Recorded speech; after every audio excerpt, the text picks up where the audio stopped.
and systems. We will go through this in the following slides. Okay, when you complete this section, you should be able to use a Gantt chart for scheduling, draw an AOA and AON networks. You will learn what is that later. Complete forward and backward and find a critical path.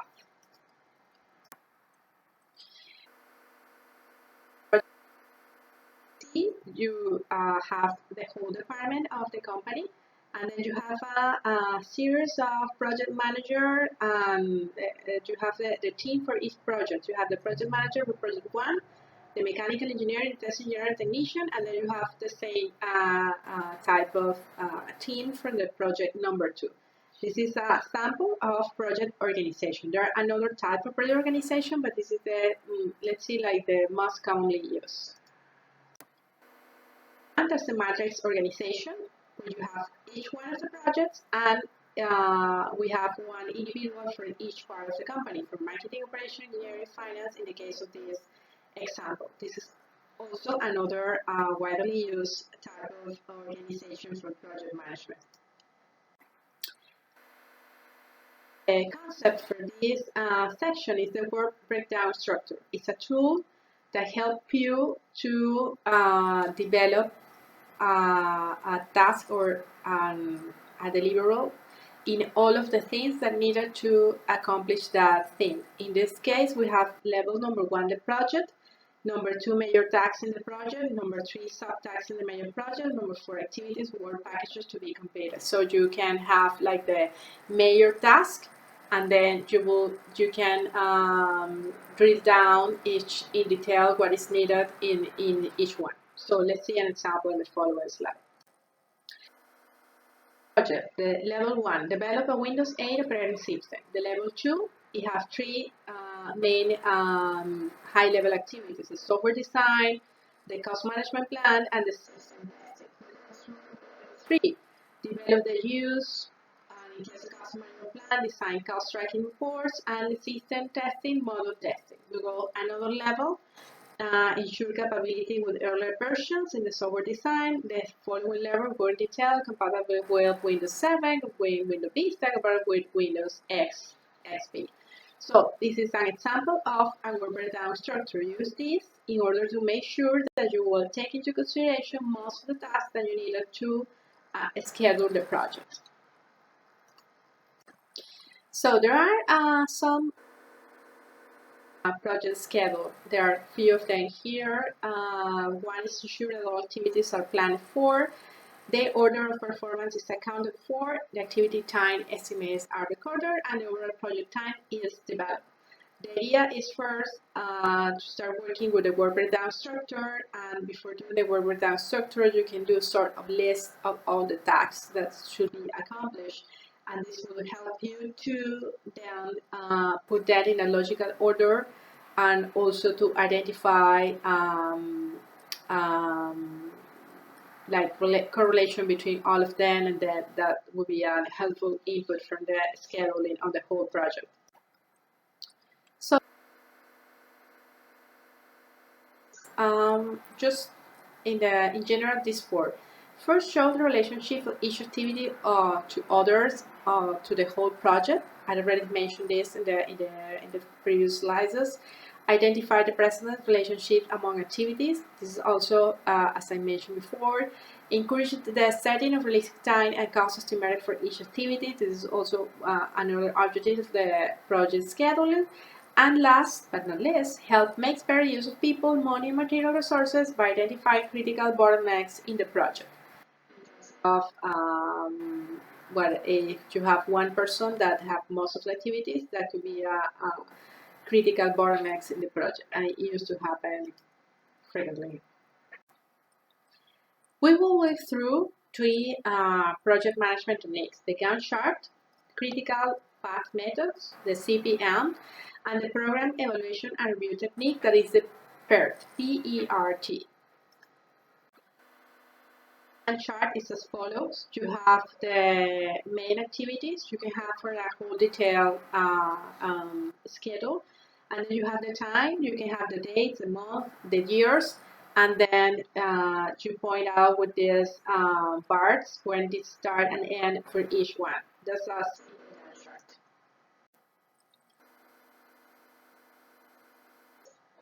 Have like all the passengers activities and all the time, so you can go through in more details in each activity. The important thing here is graphically you can see when each one begins and ends, and in some cases you can put which one is related with which one should be finished before the other starts. That actually is part of the Gantt chart.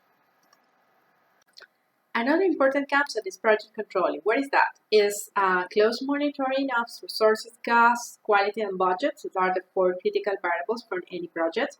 It gives you feedback that enable revising the project plan and achieve resources if it's needed, and other things too, cost, budget, quality issues. And there is let's say a lot of tools, computerized tools that can produce reports that help you to get information about how resources, cost, and quality and budget has been used in the whole cycle of the project. Currently, there are several packages for managing projects. You can see Primavera, Mac project, MinView, HP project, Fast Track, Microsoft project, and I can assure you that most of the software that are available right now have some kind of very basic project management model that will depend on the size of the company and the type of organization that one or in another would be helpful. So another example of project control reports includes detailed work cost breakdown for each task, program labor curves, cost distribution tables, functional cost and hour summaries, raw materials and expenditure forecasts, variance reports, time analysis reports, work status reports, and I will put the words and then you go in detail for each one. The Gantt chart, the planet, the baseline, compared with the reality, is also an first and good stand point of report, thinking in terms of the top level management of the company. Then you can go into detail from the other one, the most important costs and budgets of the project. PERT and CPM. These are network techniques that were developed in the 50s. The CPM was developed by DuPont for chemical plants in 1957, and the PERT by Booz Allen and Hamilton with the US Navy for Polaris missiles in 1958. These consider the present relationship and interdependencies, and each use a different like what is the use and the region of each. Third is means program evaluation and review techniques. If we go through the story, but you have the whole information there, I will give you a few comments about it. It was originally developed by the U.S. Navy Special Project Office in planning and controlling the development of Polaris submarine weapon system to the point of operational effectiveness. So it's very accurate. The project was executed by a few thousand otherwise independent organizations, of whom a few hundred were regarded as prime contractors and under the ultimate control of the Special Project Office. So this why this technique was developed. At the end, there was a strong need of planning and control for this project that was not only an effective analytical discipline, but also to overcome time uncertainty. So it helps to them to provide a common language, rapid communication between many organizations whose work had to be coordinated. Since 1958, when PERT was first used in Polaris project, it has become commonly used in large numbers of projects. It's used now obligatory in all major U.S. defense contracts, and the system is commonly used by profit-making industry in the planning and control complex projects in many kinds. We will see an example later about using PERT. At the end, the technical behind the PERT is suppose an individual activity were repeated under identical circumstances 100 times, and we were plot a graph of the statistical distribution of the shift times, it will have general shape as the following graph. We will see that the graph is in the next slide. It's like an histogram. The resultant curve has two streams corresponding to the shortest and the longest achieved durations, and the highest point somewhere between them. So you can get like the most probability time, less optimistic, and the average point. So you get this graph, the optimistic, the most likely, and the pessimistic. So you use this to these values to get into the following formula. This distribution that we just saw is called the beta distribution, and that is used to plot PERT, the analysis PERT. So the expected time for activity coincides with a vertical line which divides the area under curve into equal parts approximate to expected time of optimistic plus 4 time, most likely time plus pessimistic time divided by 6. There is a 50 chance that the activity will be completed in a shorter time than the expected time, and a 50 time chance that it will be longer. So the critical path method works using the algorithm for schedule a set of project activities. So it's commonly used in conjunction with the PERT, as we just said. So the PERT chart of a project, let's say this example, with 5 milestones, 10 through 50, and 6 activities, A through F. The project has 2 critical paths, activities B, as you see here, and the C and or A, D, and F given a minimum project time of 7 months. You can add all of the paths they give you to the 50, and then you will see that it adds 7. It's the longest one. It's like the fast tracking, but if you add all of them, it gives you 7 months. Activity is subcritical and has a float of 1 month. This one. It's like a... So based on the example, the critical components of the CPM analysis is to construct a list of all activities required to complete the project, then have the time duration of each activity, identify the dependency between them, and then the logical endpoints of such milestone or delivery items. So you will type that in a PERT analysis. So the CPMs calculate the longest path to get of the planning activities to logical endpoints at the end of the project, and then the earliest and the latest that each activity can start and finish without making. It's always in terms of project management to get what is the critical path of the project, because you need to manage as a project manager. The project manager needs to manage the critical path that will affect the whole scheduling. That's why you do all these whole estimations. So let's summarize the 6 steps to use PERT and CPM in project schedules. First, define the project and prepare the work breakdown structure. We talk about that, and to get from that what are the key tasks that your project needs. 2, develop relationships among activities. Decide which activities must proceed and which must follow others. Remember, you need that information. Then draw the network connecting all the activities. Then assign time and or cost to each activity. Then compute the longest time path through the network. This is called the critical path. And then use the network to help plan, schedule, monitor, and control the project. So the key question that this analysis can answer are the following. When will the time project be completed? You will just need to add the path and you will get an answer. What are the critical activities or tasks in the project? Which are the non-critical activities? What is the probability of the project will be completed by a specific date? You can estimate that based on the information. And the number 3, which are not the critical activities, will help you, for example, to analyze by the time you need to make a change in the project. If the activity is not critical, you know that change management will be more easy if they go through the critical path. Another question that this analysis can behind schedule or ahead of schedule. Is the money spent equally, less than, or greater than the budget? Are there enough resources available to finish the project on time? Is the project must be finished in a short time? What is the way to accomplish this?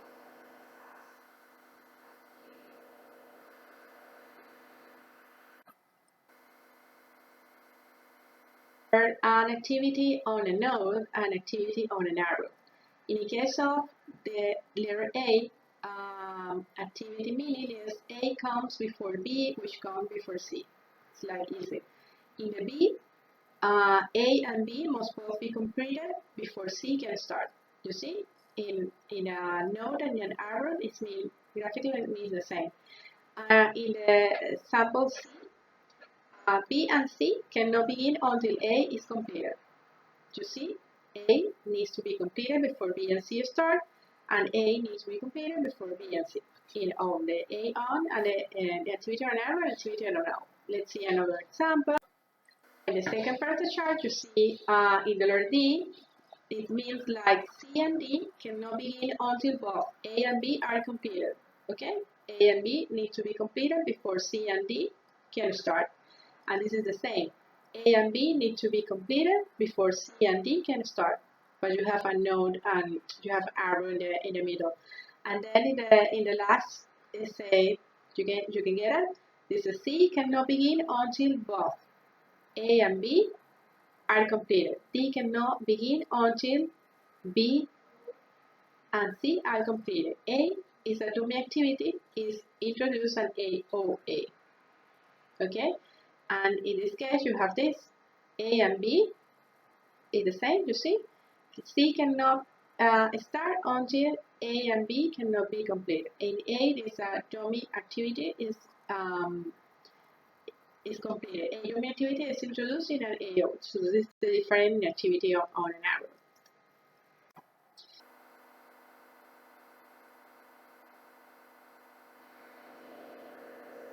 Activity from A to H, in activity descriptions, and you put there the immediate processors. It's very easy. You can see that the activity C cannot start until A is finished. D cannot start until the A and B are finished, and then the following. And if we do the activity of an arrow network for the working paper, it will look like this.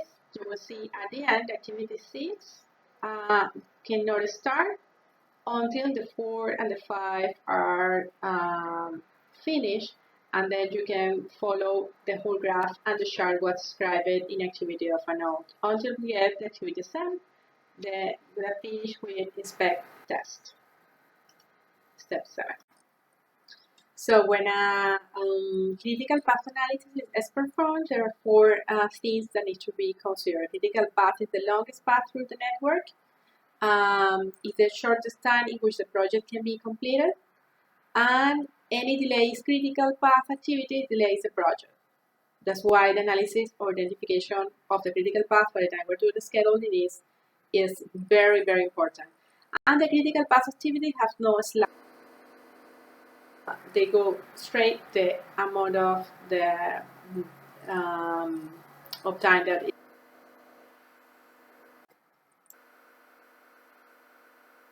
this table shows us the time estimated for Milwaukee paper manufacturing. We have all the activities and the time waste for each one. And at the end, we just add all of them and we get the total weeks that are 25. Okay, let's work of determining the project schedule, perform a critical path analysis. We need to go through 4 concepts. Earliest start is the earliest time at which an activity can start, assuming all the processors have been completed. The earliest finish is the earliest time at which an activity can be finished. Latest start is the latest time at which an activity can start, so and not delay the completion time of the entire project. And the latest finish is the time by which an activity has to be finished, so as not delay the completion of the entire project. Okay, this is the activity format. We have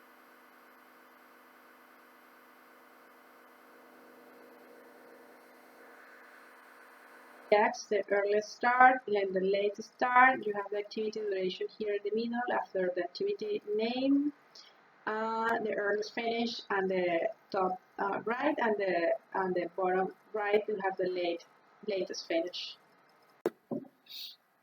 Okay, begin forward pass. This is this concept. Begin at starting event and work forward. Early start time rule is if an activity has only a single immediate processor, its early start equals the early finish of the processor. If an activity has multiplied immediate processor, the early start is the maximum of all early finish values of each.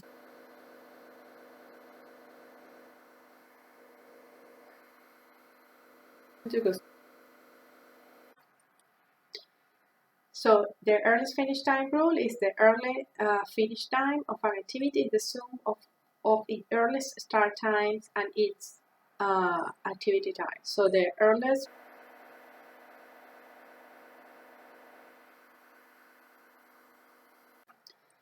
in this case is 0. And we have like the early finish of A is the duration of the early start of A plus 2. So is 2.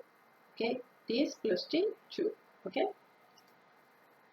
So if we do the early start and early finish network for Milwaukee paper, we will see, we'll start over here, we go from the top, we have the early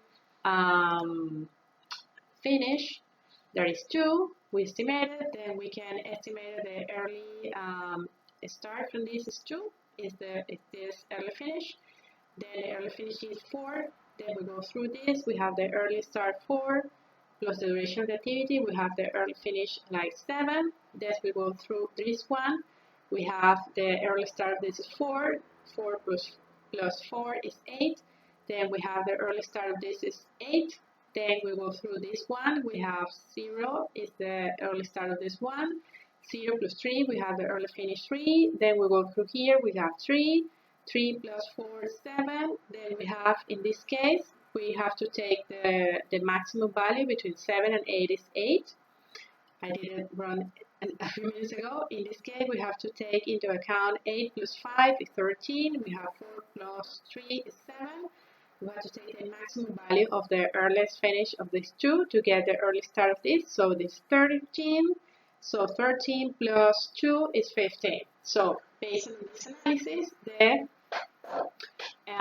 early finish of this paper network for Milwaukee paper is 15 days. Remember that we estimated that just simple analysis without taking into account these dependencies that it was 25, so this analysis is more accurate. So we have another rule. Begin with the last event and work backwards. So if an activity is an immediate predecessor for just a single activity, is the LF equal the LS of the activity that immediately follows it. If an activity is an immediate predecessor to more than one activity, its LF is the minimum of the LS of the let's start value of the activities that immediately follow. So the let's finish is the minimum of the let's start of the. Apply this again in the example. So another rule is the latest start time of an activity is the difference if the latest finish and its activity time. So the latest start is the latest finish minus. Okay, you can do in these examples to get that at the end we have from this project the let's start and let's finish about the same value, that is 15. I invite you to do the math to estimate the let's finish and let's start based in the last rules that I just stated. So another estimation that is worthily is the computing the slack time. After computing the early start, early finish, late start, and late finish time for all activities, compute the slacks or free time for each activity. This is important because it will help you give you an idea what is the pillow, say in Spanish, that you have for each activity. A slack is the length of time an activity can be delayed without delaying the entire project. So slack will be the late start minus the early start, or the slack will be late finish less early finish. So as we has been showing to you, CPM assumes we know the fixed time or estimated for each activity, and there is no variability in activity times.